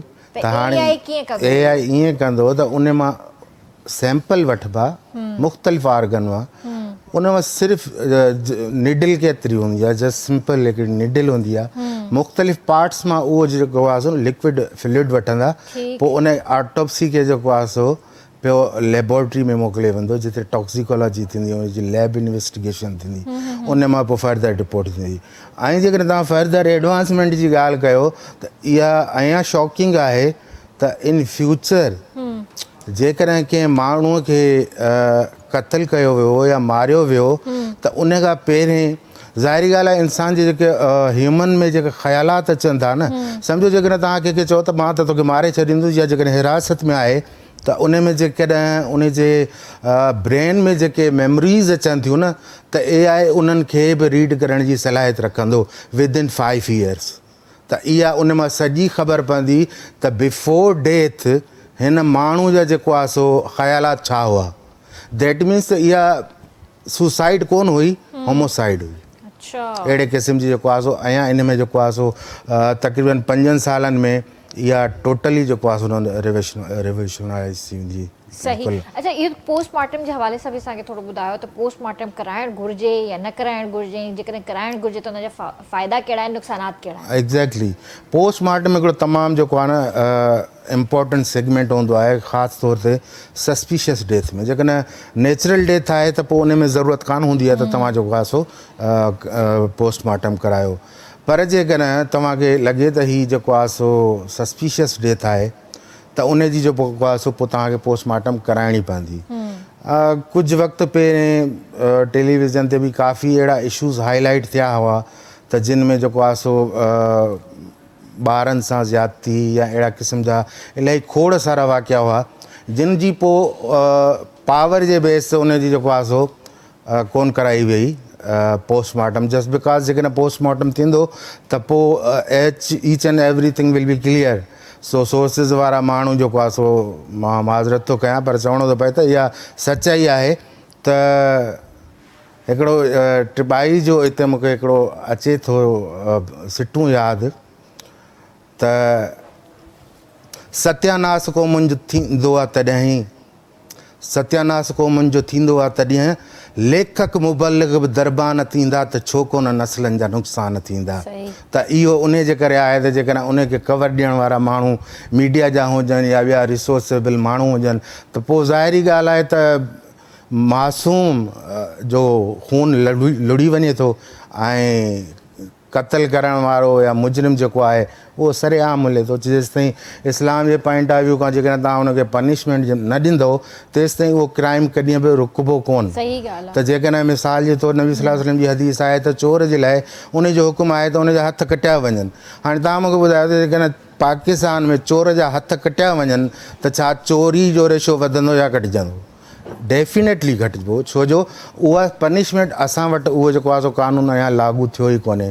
त अहिड़े नमूने सां जेके बि क्राइम सीन्स आहिनि जेकर उनखे according to Islamic point of view सां जेकॾहिं उनखे पनिशमेंट ॾिनी वञे न त इहे सभु जेको आहे सो असां वटि जेको आहे सो बिल्कुलु अलाह बहितर कंदो। पर मूंखे हाणे हिकिड़ी ॻाल्हि ज़हन में आई आहे, जीअं त क्राइम जो नालो खंयो आहे त AI असांजी पुलिस डिपार्टमेंट जे लाइ या क्राइम खे घटाइण जे लाइ या जेके अॼुकल्ह जा जेके एडवांस CCTV कैमरास जेके आहिनि इन्हनि ते केतिरो असरअंदाज़ करे थो ऐं इन्हनि टूल्स मां ऐं जेको आहे AI केतिरी मदद ॾेई सघे थो? ज़बरदस्त सवाल कयो आहे किरण तव्हां। इहो I was not expecting in program में, पर तव्हां इहो हिकिड़ो मुंहिंजो उहो सवाल कयो आहे जेको काफ़ी वक़्त खां मां इन ते कमु बि कयो ऐं इन में माइंड में हो त हाणे जेको आहे सो पुलिस डिपार्टमेंट में जॾहिं को मुजरिम अहिड़ी का वारदात करे वेंदो आहे त उनजो स्केच ठाहींदा आहिनि। उहो स्केच जेको आहे सो हथ सां ठाहियो वेंदो हो, पर हाणे उहो स्केच जेकॾहिं तव्हां उन AI खे ॿुधाईंदो उनजो नैनो नक्श उनजो तव्हां ॿुधाईंदो त AI बिल्कुलु तव्हांखे परफेक्ट जेको आहे सो उनजी जेको आहे सो स्केच ठाहे ॾींदो। उन खां पोइ इन खां वधीक इहा पावरफुल शइ आहे त लखनि जे किरोड़नि जे मजमूए में जेकॾहिं उहो माण्हू बीठो हूंदो कल्प्रिट्स न त AI उनखे CCTV कैमरा जे ज़रिए डिटेक्ट कंदो त इहो ई कल्प्रिट आहे, इनखे जेको आहे अरेस्ट करे वरितो। असां पंहिंजी CCTV कैमरास खे अञा कीअं मॉडिफाई करे सघूं? हा, CCTV कैमरा खे जेकॾहिं AI सां इंटीग्रेट कयो वञे, जीअं मां इंटीग्रेट कयां पियो AI खे मेडिकल साइंस सां, ईअं ई जेकॾहिं CCTV कैमरा खे जेको आहे न इंटीग्रेट कयो वञे AI सां त असांजा खोड़ सारा मसला हल थी वेंदा। अच्छा, मां कुछ महीना पहले शायद आपने भी सुना हो क्योंकि आप भी मॉर्निंग शो भी होस्ट कर रही थी अभी, और अभी दूसरा भी कोई शो कर रही हैं आप, तो ज़रूर आपने भी सुना होगा कि बहुत महीने, मेरा ख़्याल है 7-8 महीने पुरानी बात है कि असां इहो ॿुधो हुयो त असांजा जेके बि पुलिस ऑफिसर्स आहिनि कराची जे अंदरि उन्हनि खे न्यू गाॾियूं ॾिनियूं वयूं आहिनि जिन में हर जेको भी टूल आहे उहो मॉडिफाई थियल आहे, पर उन्हनि जा जेके भी मतिलबु टूल्स आहिनि उहे जीअं कनेक्टेड आहिनि थाणे सां त उन में AI भी इन्वॉल्व आहे। तो इहो बिल्कुलु आहे, पर इन ते जेको आहे सो अञा जेको आहे सो जेतिरो इम्प्लीमेंटेशन थियणु खपे न उहा कोन पई थिए। छो त उन में इहो बि हुयो त उन में जेको मतिलबु जेको वारदात करे भॼे थो त उनखे पकड़ण में आसानी थिए थी, पर लेक ऑफ ट्रेनिंग ऐं जेको आहे सो इन में मां चवंदुसि त हुकूमत ऐं इहे जेके यूनिवर्सिटीज़ या जेके इहे इदारा आहिनि इहे मिली करे जेकॾहिं अहिड़ा वर्कशॉप कंडक्ट कराइनि या इंफॉर्मेटिव सेशन कराइनि त पोइ इन अमल खे अञा जेको आहे सो वधीक काराइतो बनाए सघिजे थो। सही। अच्छा, ॿियो इहो बि असां त मूवीज़ में ई ॾिठो आहे त कोई सच थो ॻाल्हाए मुजरिम या कोई कूड़ थो ॻाल्हाए त हिकिड़ी मशीन हूंदी त मशीन ॿुधाईंदी त हा हे सच थो ॻाल्हाए, वरी मशीन ॿुधाईंदी त कूड़ थो ॻाल्हाए। ट्रुथ डिटेक्टर त हाणे छा AI बि ईअं कुझु करे थी? एग्जैक्टली, उहो बि क्लिप मां तव्हांखे ॾेई छॾियो आहे। उन में हिकिड़े कल्प्रिट्स खां जेको आहे सो क्वेश्चनिंग थिए थी ऐं उन ते रेडिएशन अचे थी AI जी, हू सॼी उनजी रेटिना ऐं आई जो मूवमेंट ऐं फेस इंप्रेशन सॼो कैच करे थो। उन मां उनखे ख़बर पवंदी त AI जे पर सच इहो त हिकिड़े आम इंसान खे बि ख़बर पइजी वेंदी। जेकॾहिं मां कूड़ ॻाल्हाईंदुसि त तव्हांखे किथे न किथे मुंहिंजे बॉडी लैंग्वेज मां या किथे न किथे ख़बर ज़रूरु पइजी वेंदी त एतिरे में केतिरी सदाकत आहे। जीअं सूरह यूसुफ में जेको आहे सो हिकिड़ो किस्सो रिपोर्ट थियो आहे, हज़रत यूसुफ अलैहिस्सलाम खे जॾहिं पंहिंजे भाइरनि क़त्ल जे इरादे सां खूह में उछलायो ऐं रत वारी चादर खणी आया पंहिंजे बाबा वटि त हज़रत जेको आहे सो याकूब अलैहिस्सलाम फरमायो त भेड़ियो केॾो न चालाक हो जो सिर्फ़ु रत छॾे वियो, न त कुर्तो न को किथां फाटल आहे ऐं न को ॿियो को इन ते स्क्रेच आहे, पर माना उन सुञाणे वरितो हो त उन्हनि नवनि भाइरनि जो जेको मिसइंटरप्रेट पंहिंजे फादर खे कनि पिया। सही ॻाल्हि आहे। त ईअं ई जेको आहे बहितरी अची सघे थी, असां पंहिंजी रोज़मर्रा जी ज़िंदगी में AI जो बहितर तरीक़े सां इस्तेमालु करे सघूं था, न कि असां उनखे ग़लति वे में इस्तेमालु कयूं, सुठे वे में इस्तेमालु कयो। तव्हांखे जेका बि ॼाण आणणी आहे पंहिंजी ज़िंदगी में, जेको बि कुझु सम्झणु चाहियो था, सिखणु चाहियो था, AI हिकु बहितरीनु टूल आहे, इनखे डाउनलोड कयो। इन सां जेको आहे उहा ई ॻाल्हि त पहिरियां ॻाल्हायो, सम्झो इनखे, हो तव्हांखे सम्झे, तव्हां उनखे सम्झो, उन खां पोइ तव्हां पंहिंजी ज़िंदगी खे आसान करे सघो था। नुदरत जैसे होस्टिंग कर रही हो, सिंगिंग करते करते करते होस्टिंग में आई, ठीक है, तो जाहिर है खानदान दुश्मन है तो दोस्त भी दुश्मन होता है। क्या बात है, क्या बात कर दी आपने तो वो वाली बात छेड़ दी कि जिस पे मेरे ख्याल से आपके शो का टाइम खत्म हो जाएगा। हमारी बातें खत्म नहीं होंगी। नहीं, ऐसा कुछ हुआ? मतलब कॉम्पिटिटर्स तो बहुत होते हैं ना या देखो, कॉम्पिटिटर, मैं कहती हूँ, मैं हमेशा कहती हूँ, मैं अपने शो में भी कहती हूँ, मैं हर जगह बैठ के बात बोलती हूँ, आपका हेल्दी कंपटीशन होना चाहिए। हाँ। ठीक है ना, अगर आपको कंपटीशन करना है तो हेल्दी कंपटीशन करो, अपने काम से जीतो। बहुत सारे निकले ऐसे लोग जो पहले सामने बैठ के तो बहुत, अरे क्या हाल है नुदरत, तुम बहुत आगे जाओगी, ये वो, और बैक पे वो आपकी जड़ें काट रहे होते हैं। तो होता है ऐसे, अभी भी बहुत सारे ऐसे लोग हैं जो दुश्मन हैं। कैसे डील करती हो फिर इन लोगों से? कुछ भी नहीं, मैं कहती हूँ करने दो जिनको जो बकवास करते हैं, क्योंकि खाली बर्तन ही हमेशा आवाज़ करते हैं। हंस हंस के मार दिया करो। मैं यही करती हूँ। अच्छा, मेरे कानों में आवाज़ आती है, और फलां बंदी ये बोल रही थी, फलां बंदी ऐसे कर। अब मैं अगर हमारे पास थोड़ा सा टाइम है, एक वाकया शेयर कर। ज़रूर ज़रूर। ये बहुत इंटरेस्टिंग है, और ये मैं आज पहली बार चैनल पे बैठ के, टीवी स्क्रीन पे बैठ के डिस्क्लोज कर। अच्छा। इससे पहले नहीं किया। अच्छा। ये देख लें आप, आपके शो में करूँ। चले। देयर वाज एन इवेंट जहाँ पे क्लाइंट को बोला जाता है कि जी हमें नुदरत मुगल रिक्वायर्ड है, उनकी परफॉर्मेंस रिक्वायर्ड है। सो दे वर लाइक ओके ठीक है। मुझे कॉल आती है, तो मेरी टीम ने बोला कि इतने पैसे हैं और ये सारी, क्योंकि हमें पहले से मिल जाती है खबर कि भाई कहीं ना कहीं डिमांड्स हैं। तो उन्होंने कहा नहीं ये तो बहुत ज़्यादा पैसे, चले ठीक है वो हम मैनेज कर लेते हैं। तो उन्होंने क्लाइंट को कहा कि जी वो तो कराची में ही नहीं है, वो तो इस्लामाबाद गई हुई हैं, और वो तो आएंगी 2 महीने बाद वापस। क्लाइंट ने कहा कि अच्छा। तो क्लाइंट ने उनको बोला ठीक है हम आपसे पूरा इवेंट ही नहीं करवा रहे, क्योंकि हमें रिक्वायरमेंट थी उनकी। अच्छा, क्लाइंट वाज लाइक जैसे आप हैं और आपके मुंह से सिर्फ सर ने मेरा नाम सुना है, उन्होंने कभी मुझे देखा नहीं। सो क्लाइंट ने कहा कि नहीं भाई, हमारी बच्चियों ने कहा था, कॉर्पोरेट इवेंट था, वो किसी कंपनी की लकी ड्रॉ सेरेमनी थी, बच्चियों ने कहा था हमारी, तो उनका नाम सुना हुआ, तो उन्हीं को बुलाना है, वरना हम इवेंट ही नहीं करा रहे। अ लेडी जो मुझे फॉलो करती है, मेरी तरह गाती है, मुझे कॉपी करती है बेसिकली, मेरी ड्रेसिंग सारी चीज़ें। तो तब जब उसने शुरू किया था ये सब, तो मुझे लगा कि मैं स्टार हो गई हूँ, क्योंकि समवन इज कॉपिंग। ठीक है, उसको प्रिपेयर किया गया, ठीक है, कि आपने नुदरत बन के वहाँ गाना है। Oh my God. And she was like okay done, मैं तो करती ही हूँ, मेरा तो काम ही है ये, मैं तो पैदा इसलिए हुई हूँ। ओके। तो उन्होंने पैसे लिए मेरे नाम पे, हमारा एक म्यूजिशियन बैंड है वो वहाँ पे गया, साउंड सिस्टम लगा, इवेंट मैनेज हुआ, होस्ट ने अनाउंसमेंट की नुदरत मुगल की, और वो स्टेज पे मेरी तरह, उसी तरह जिस तरह से मैं गाते हुए जाती हूँ, वो गई स्टेज पे, और वो गाना, उन्होंने पहला गाना गाया। दूसरे गाने पे उनके पास ऑडियंस में से कुछ लड़कियाँ उठकर आई, और उन्होंने पूछा आप नुदरत मुगल हैं? तो उसने कहा जी। उन्होंने फिर पूछा, again I am coming to the technology, मतलब social media is also a technology ना। तो उन्होंने पूछा आप नुदरत मुगल हैं? तो उसने फिर कहा येस।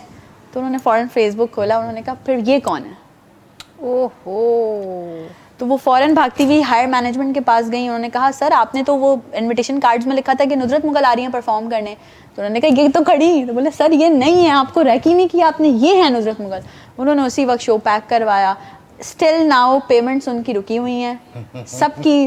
नुसरत ये तो गजनी फिल्म वाला सीन हो गया ना, जिसमें आमिर खान आता है। पर मतलब इतनी मतलब I am disclosing it very first time on a media कि ये हुआ है, और अभी तक पेमेंट्स रुकी हुई हैं। मेरे पास अब न्यूज़ आई, मैं हंस के पागल, मैं नीचे बैठ के हंस रही हूँ कि ये हुआ क्या है। मतलब लोगों को इतना सेंस नहीं है कि अगर आपको किसी ने नहीं भी देखा तो वो सर्च कर ले। उन्होंने कहा बस वो उसके जो इवेंट प्लानर था, तभी मैं कहती हूँ बहुत माजरत के साथ, I am also doing event management, तो इवेंट प्लानर्स में और ऑर्गेनाइजर्स में बहुत फर्क होता है, बहुत फर्क होता है भाई।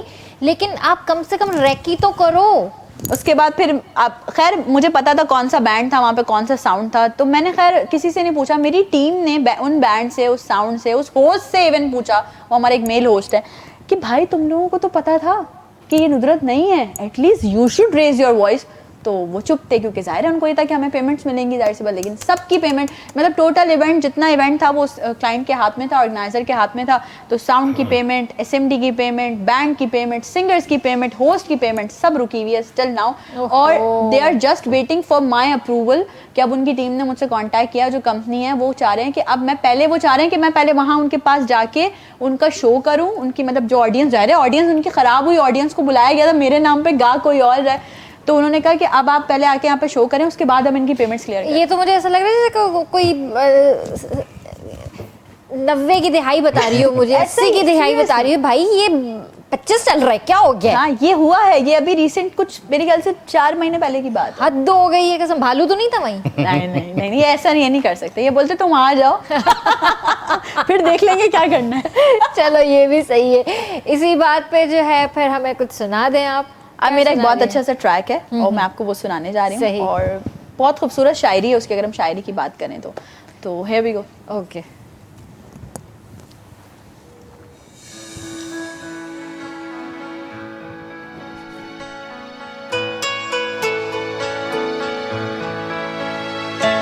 मैंने हर कांटा तेरी राह का पलकों से चुना, मैंने हर कांटा तेरी राह का पलकों से चुना। लोग कहते हैं मैं दुश्मन हूँ तेरा, तूने सुना। मैंने हर कांटा तेरी राह का पलकों से चुना, मैंने हर कांटा तेरी राह का पलकों से चुना। लोग कहते हैं मैं दुश्मन हूँ तेरा, तूने सुना।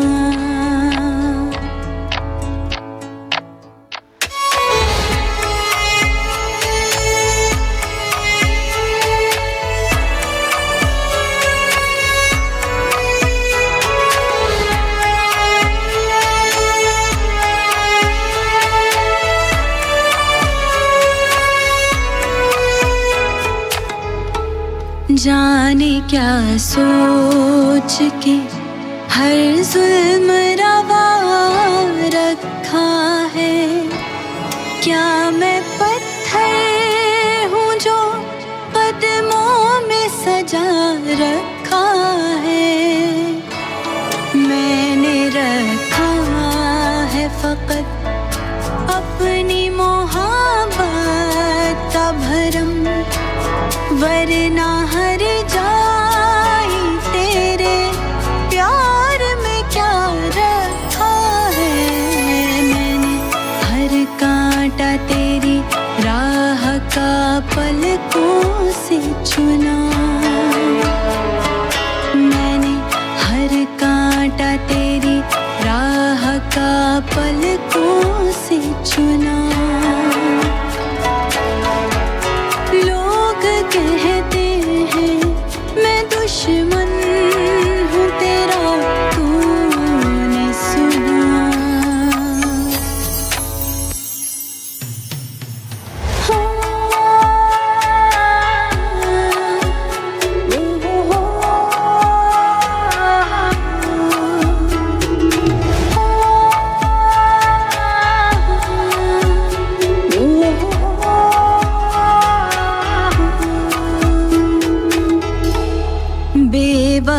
बेवफाई का गिला लब पे नहीं लाऊंगी, तू मुकद्दर में नहीं दिल को ये समझाऊंगी। हाल दिल सुनने की शायद तुझे फुर्सत न मिले,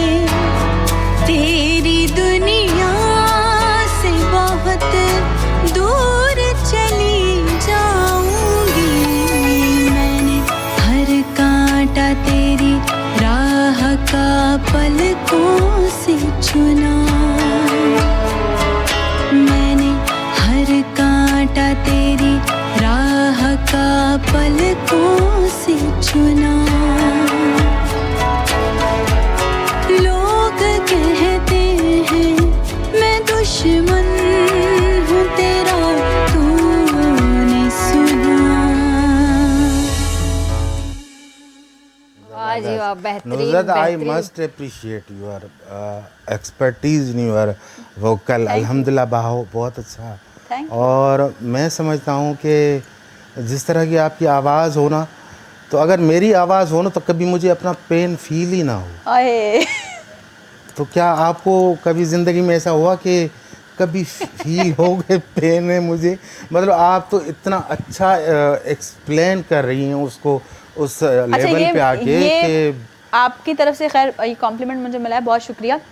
ये सब मुझे कहते हैं कि मैं अगर कोई फास्ट ट्रैक गा रही होती हूँ तो भी उसमें इन्वॉल्व हो जाती हूँ, अगर मैं कोई स्लो गाना गा रही होती हूँ तो भी मैं उसमें इन्वॉल्व हो जाती हूँ, मैं किसी भी तरह गाना गा रही हूँ तो मैं इन्वॉल्व हो इसीलिए मैं जाती तो एक क्यूबी कहती हूँ। हूँ। आए, ये तो मुझे बहुत अच्छा कॉम्प्लीमेंट पहले से मिला हुआ है। मतलब मैं क्यूबी सुनती थी किसी दौर में जब क्यूबी नई आई थी, ब्रेकअप भी वक्त हुआ है, लेकिन जल्दी बात करूँगी। क्यूबी मुझे बेहद पसंद है, मैं कहती हूँ क्यूबी जैसा कोई नहीं। आए, क्या बात है, ठीक सही है, बात है। लेकिन ये भी हकीकत है, लाइव बोल रही हूँ। जब मैंने नुदरत को सुना मैंने कहा ये दूसरी क्यूबी है। बड़ी बात, ब्रेक कुरतुलैन बलोच जेका असांजी सिंगर आहे पाकिस्तान जी, कुरतुलैन बलोच, उनखे शॉर्ट फॉर्म क्यूबी चवंदा आहिनि, क्यूबी सां मशहूरु आहे। सर्च कजो, ज़रूरु ॿुधिजो उनखे, हे फ्यूचर जी क्यूबी अथव। So Allah bless you. Thank you, thank you. ऐं इन ई वजह सां मूंखे नुदरत ॾाढी वणंदी आहे। सो हिते वठंदासीं ब्रेक ऐं जल्दी हाज़िर था थियूं। आरंगन भरी शाम हे रंग बरंगी शाम, आरंगन भरी शाम हे रंग बरंगी शाम, आरंगन भरी शाम हे रंग बरंगी शाम, आरंगन भरी शाम हे रंग बरंगी शाम, आरंगन भरी शाम हे रंग बरंगी शाम, आरंगन भरी शाम हे रंग बरंगी शाम।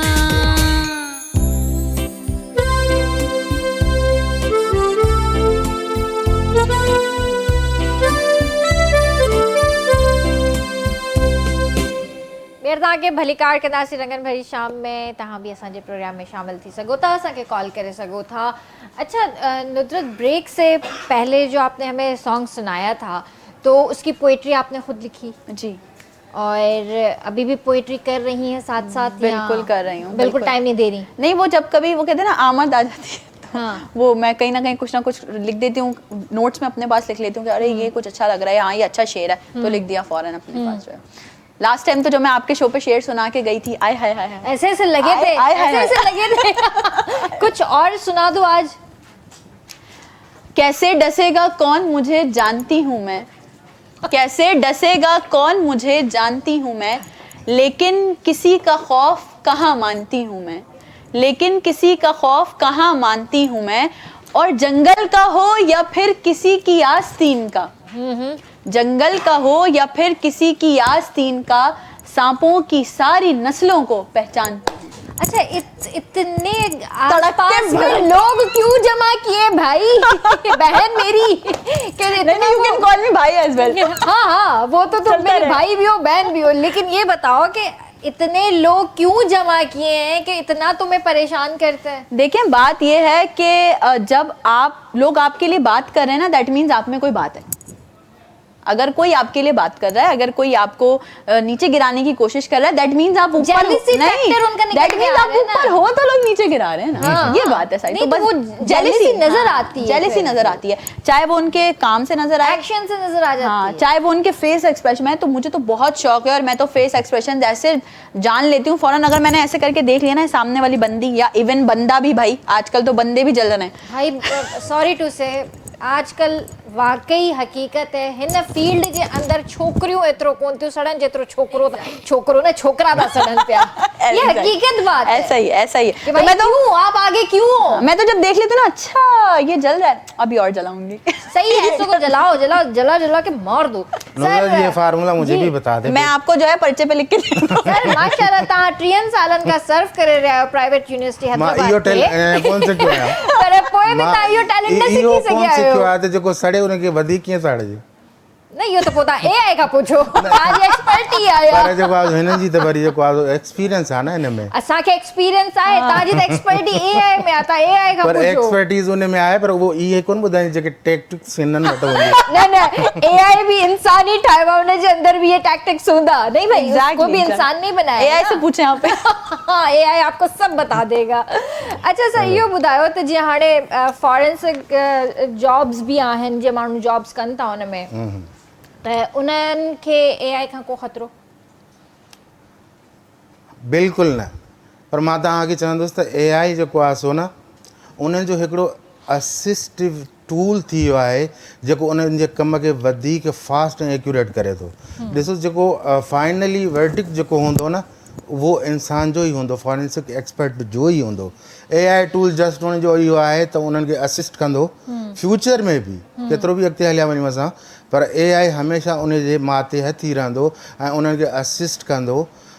बसि उन जो एआई जो कमु इहो हूंदो त at a time multiple films, multiple patient जूं, मल्टीपल बॉडीज़ जूं at the same time real time में, भले तव्हां उन में 1000 जेको आहे सो फिल्म्स विझी छॾियो, उन ते नाला लिखिया हूंदा, पेशेंट जो MR नंबर सभु कुझु लिखियलु हूंदो, तव्हांखे सॼो डेटा कढी ॾींदो। बसि हुन में इहो आहे त तव्हांजो कमु आसान थी वेंदो। माण्हुनि खे इनसिक्योरिटीज़ आहिनि। हाँ, हम यही बात डिस्कस कर रहे थे मेकअप में कि माण्हुनि खे इनसिक्योरिटीज़ आहिनि। एआई जो दौर आहे, जदीद दौर आहे, अॻिते अञा एडवांस टेक्नोलॉजी थींदी, असांजी जॉब्स खसिजी वेंदियूं, असां घर वेही रहंदासीं, एआई असां ते मुसलत कयो थो वञे, एक्सेट्रा एक्सेट्रा, त उहो थोरो माण्हुनि जी इनसिक्योरिटीज़ दूर कयो। हाणे मां तव्हांखे हिन खां ॿुधाईंदुसि हिनखे सिंपल वर्ड में, जेकॾहिं मां तव्हांखे एग्ज़ाम्पल ॾियां त कैलकुलेटर जॾहिं ईजाद थियो त छा अकाउंटेंट जी जॉब ख़तम थी वई? कोन थी न, मिसाल हिकिड़ो, पर इहा उन दौर जी हिकिड़ी वॾी इन्वेंशन हुई। ठीकु आहे न, उन खां पोइ कंप्यूटर आयो त उन जे लाइ बि माण्हुनि खे इहो त इंफॉर्मेशन टेक्नोलॉजी आई आहे। हाणे जेकॾहिं इहो जेको आहे असांजी जॉब्स हली वेंदियूं, हाणे उनजो बेसिकली आहे त कम जी परफॉर्मेंस खे परफेक्ट ऐं फास्ट करणु आहे। पर इहो आहे त एआई खे बिल्कुलु तव्हांखे टोटली एआई उहा आहे त तव्हांखे पंहिंजी फील्ड में रही उहे टूल्स तव्हांखे लाज़मी सिखणा आहिनि जंहिंसां तव्हां पंहिंजे स्किल खे मज़ीद या ग्रूम करे सघो। पर एआई जॉब्स कोन वठंदी, कंहिंजी बि जॉब्स कोन वठंदी। हा, कुझु सेक्टर खे इम्पैक्ट कंदी, सो बि बेनिफिशियल पॉइंट ऑफ व्यू जेकॾहिं पाण असां डिस्कस कयो आहे फॉरेंसिक पैथोलॉजी खे, त इन में मां तव्हांखे ॿुधायो त केतिरो पॉज़िटिव आहे, उहो केतिरो फ़ाइदो ॾिए थी हिकिड़े जेको आहे एक्सपर्ट खे। हाणे रेडियोग्राफर हूंदा आहिनि जेके MRI CT स्कैन खे, MRI जी स्लॉट में मुंहिंजो ख़्यालु आहे 16, हिकिड़ी फिल्म में 16 स्लॉट हूंदा आहिनि। जेकॾहिं उहे 14 या 12 फिल्मूं विझो एट अ टाइम, त इहो महीने जो कमु तव्हांखे मिंटनि में करे ॾींदी, त केॾो न फास्ट। इहो त हिकिड़ो एडवांटेज थियो न, त एआई कंहिंजी जॉब कोन खिसंदी, पर इहो आहे त तव्हांखे U should be AI oriented person. अच्छा, बिगिनर जेको आहे, जेको सिखे थो या स्किल सिखे थो, त न बिगिनर खे मतिलबु अहिड़ी कहिड़ी स्टार्ट वठणु घुरिजे, कीअं हुनखे स्टार्ट करणु घुरिजे? हाणे उहो त ॾिसो त जेकॾहिं हर माण्हू खे ॾिठो वञे न त मोबाइल में जेको आहे न उहो बि जेको आहे एआई अची वियो आहे, त उहो किथे न किथे उन सां यूज़ करे पियो उनखे। ठीकु आहे न, त इहो को एआई को अहिड़ी रॉकेट साइंस कोन्हे जेके सिखण जे लाइ असांखे को ॿाहिरि वञिणो पवंदो या कंहिं पर्टिकुलर जेको आहे सो शइ खे करिणो पवंदो। बसि तव्हां पंहिंजी रिलेटिव फील्ड सां उहे टूल्स तव्हां सिखंदो न, इहो त यूट्यूब सोर्स आहे जेको आहे सो हिकिड़ो तमामु ज़बरदस्त जेको आहे लर्निंग पॉइंट ऑफ व्यू सां। तव्हां जेकॾहिं उतां जेकॾहिं सिखणु चाहियो त तव्हां उतां सिखी हवाई जहाज़ बि ठाहे सघो था, जेकॾहिं तव्हां वटि रिसोर्सिस आहिनि। मां नथी चवणु चाहियां प्लीज़ न ठाहिजो या कोशिशि न कजो प्लीज़, एआई जे थ्रू तव्हां न प्लीज़।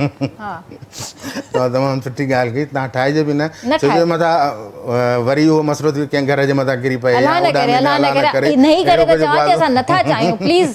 प्लीज़ बाक़ी जेकॾहिं माण्हुनि में इहा इनसिक्योरिटी आहे त AI जॉब्स खसींदी त अहिड़ी का ॻाल्हि कोन्हे। बसि इहो आहे त तव्हांखे AI ओरिएंटेड थियणो पवंदो पंहिंजे स्किल में। तव्हां कहिड़ी बि फील्ड में हुजो, एग्रीकल्चर में हुजो, एजुकेशन में, मेडिकल में, जिथे बि हुजो, पर उन सां तव्हांखे AI मस्क हुजणु खपे। हींअर अहिड़ी कहिड़ी इन्वेंशन आहे जेका AI जे ज़रिए साम्हूं आई आहे? हा, medical J point of view खां त अहिड़ियूं खोड़ इन्वेंशन आहिनि, इन जे लाइ मूंखे त टाइम मिलिया, पर हिकु ॿ मां तव्हांखे ज़रूरु ॿुधाईंदुसि त हिकिड़ो ॿारु आहे, उन ते मुंहिंजी वीडियो बि यूट्यूब ते ठहियलु आहे, त उन जी जेको आहे सो जेका असां करंगे जी हॾी चवंदा आहियूं, उन जे में जेको आहे हिकिड़ो डिफेक्ट हो डिस्क में, त हाणे उहो डिस्क में डिफेक्ट अहिड़ो हो जेकॾहिं उहो ॿारु वॾो थी वञे हा त उन खां पोइ उनजो उहो इलाजु नामुमकिन हो उन स्टेज ते अची।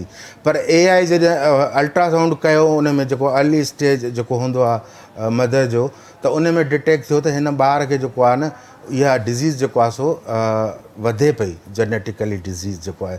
त उन्हनि छा कयो, माउ जे पेट जे अंदरि ई उन ॿार जी सर्जरी करे थ्रू AI जे टूल जे ज़रिए उनखे उते ई बिल्कुलु करेक्ट करे रहियो। ऐं इहा सिर्फ़ु चवण जी ॻाल्हि कोन्हे, किरण मुंहिंजो इन ते वीडियो ठहियो पियो आहे, उहो पूरो प्रोसीजर मूं 3D में ठाहे यूट्यूब चैनल ते छॾियो आहे। जेकॾहिं कंहिंखे ॾिसण जो शौक़ु हुजनि त उहो मुंहिंजे चैनल ते ॾिसी सघंदा। अहिड़ा खोड़ हिकिड़ो ॿियो केस ॿुधायां त हिकिड़ो ॿारु जेको आहे माउ जी पेट में डेवलप थिए पियो, पर उनजो हेठियों पार्ट जेको बॉडी जेको आहे लेग्स वग़ैरह उहो डेवलप कोन पियो थिए। मथे बॉडी बिल्कुलु ठीकु आहे, पर हेठी बॉडी जेको आहे सो हाणे AI जेको आहे उनखे डिटेक्ट कयो ऐं AI जेको आहे सो DNA खे रीराइट कयो। उनजो DNA तव्हां उहो मेडिकल टर्म्स जेको सम्झंदा हूंदा या जिन खे ख़बर हूंदी त DNA छा आहे, त DNA खे रीराइट कयूं। उन में जिते जेको डिफेक्ट हो न त उनखे एडिशनल उन में विझी उनखे रीराइट DNA उन में ॿार जो कयूं ऐं उहो ॿारु जॾहिं ॼाओ त बिल्कुलु परफेक्ट ॼाओ। त हाणे मूंखे ॿुधायो त AI जो इहो केॾो न ज़बरदस्त कमाल आहे। इन जी बि वीडियो तव्हां यूट्यूब ते न सिर्फ़ु मुंहिंजी वीडियो बल्कि ॿियनि काफ़ी माण्हुनि जूं हूंदियूं त AI में मेडिकल साइंस में जेको AI इनकलाब आंदो आहे न, इहो मां सम्झां थो केतिरे वक़्त खां जेको आहे। सुठी ॻाल्हि आहे, ॾाढी सुठी ॻाल्हि आहे। AI उहा ई ॻाल्हि आहे त मेडिकल फील्ड में वाकई हुन इनकलाब आंदो आहे।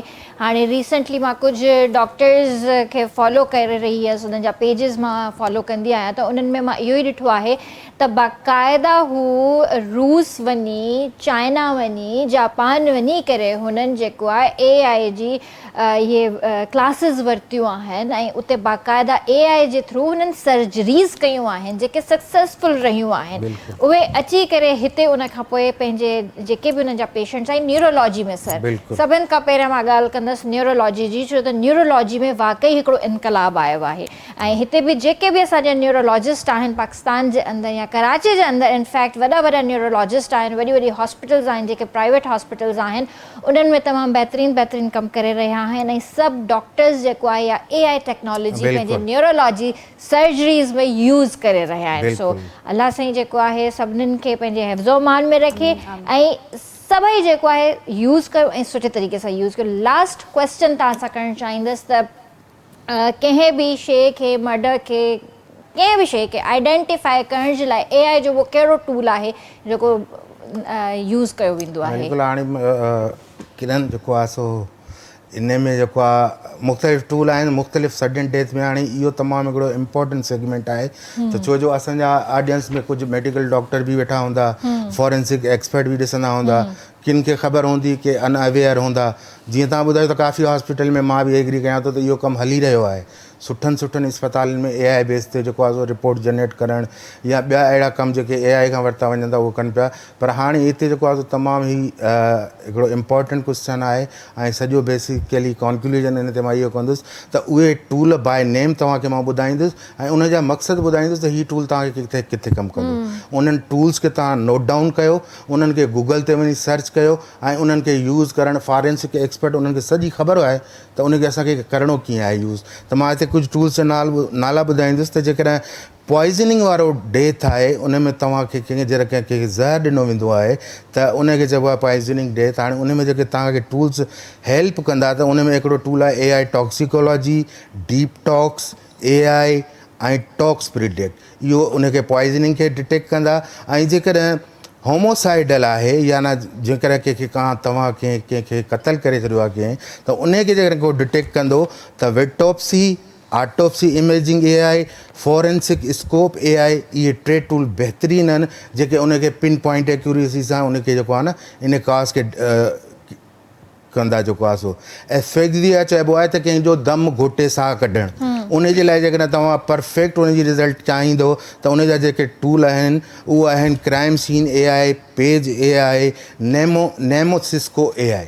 हाणे इहे उहे टे टूल आहिनि जेके इन जे रिलेटेड इन डेथ खे जेको आहे सो कंदा। जेकॾहिं किथे को आतंक हमिलो थी वियो आहे, बम ब्लास्ट थी वियो आहे, बॉडीज़ जा असां इहे ॿुधंदा आहियूं त अक्सर थींदा आहिनि सुसाइड अटैक, त अहिड़नि केसिस में डॉक्टरनि खे खपे त एक्सडोम विजुअलाइज़र जेको आहे यूज़ कनि ऐं डीप फॉरेंसिक, इहो साॻियो ई उहो टूल आहे जेको मथियों बि कमु करे थो, इन पैरामीटर्स में बि इहो साॻियो ई टूल कमु कंदो इन जेको आहे सो बॉडीज़ खे आइडेंटिफाई करण खे।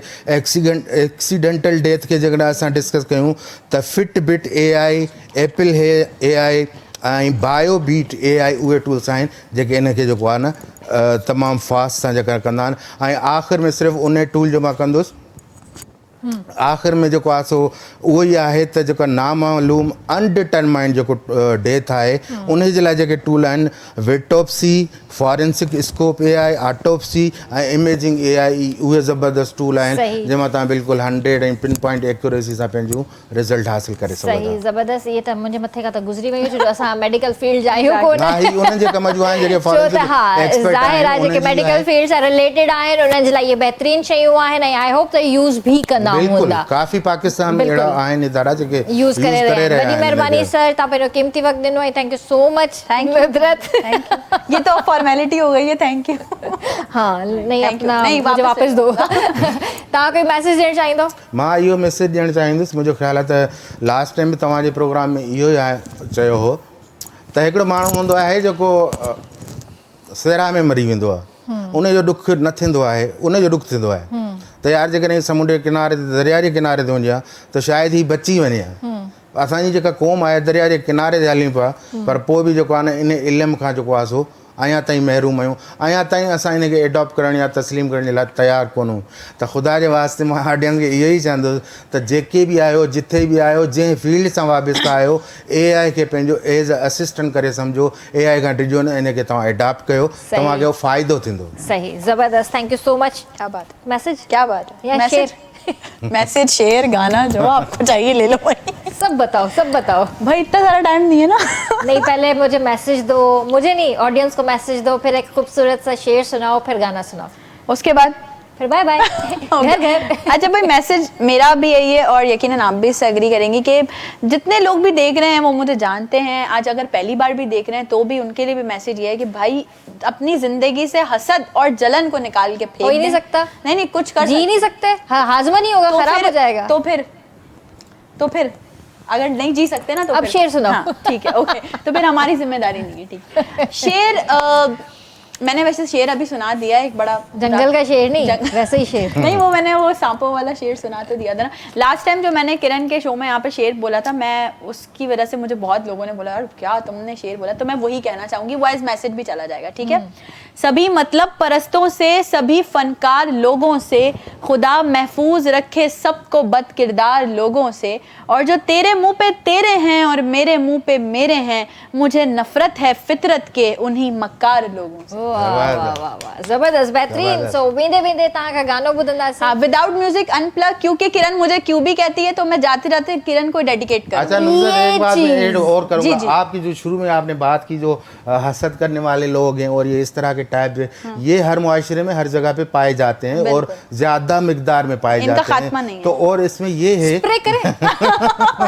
तो मुझे ये है कि अल्लाह ताला कुरान मजीद में ऐसे लोगों के लिए फरमाते हैं कि अगर तुमने तौबा नहीं की तो ख़त्म अल्लाहु अला कुलूबिहिम व अला समइहिम व अला अबसारिहिम गिशावतहुम व लहुम अज़ाबुन अज़ीम, तो उन पे स्टैंप लग चुकी है, अब वो सीधे नहीं होंगे। ज़बरदस्त ज़बरदस्त, इंशाल्लाह तां सुभाणे मुलाकात कंदासीं, तेसी ताईं पंहिंजो पंहिंजे प्यारनि जो तमामु घणो ख्यालु रखिजो। मूंखे RBS जी पूरी टीम खे ॾींदा इजाज़त, अल्लाह हाफ़िज़ जी।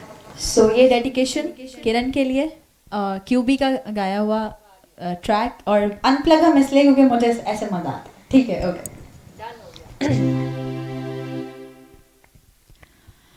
असा नाजुक दिल दे लोक हाँ साडा दिल ना यार दुखाया कर ना झूठे वादे कीता कर ना झूठियां कसमां खाया कर तेनू किन्नी वारी आखिया सानू अल वल ना आजमाया कर तेरे प्यार दे विच मैं मर जासां मैनू ऐ ना याद ना आया कर हो अपने तन दी खबर नहीं सजन दी खबर लवे कौन ना मैं खाके ना मैं आतिश ना पानी ना पौन वे बुले आसाइया वे गुट गुट रोया वे बुले आसाइया वे गुट गुट रोया जीवे आटे विच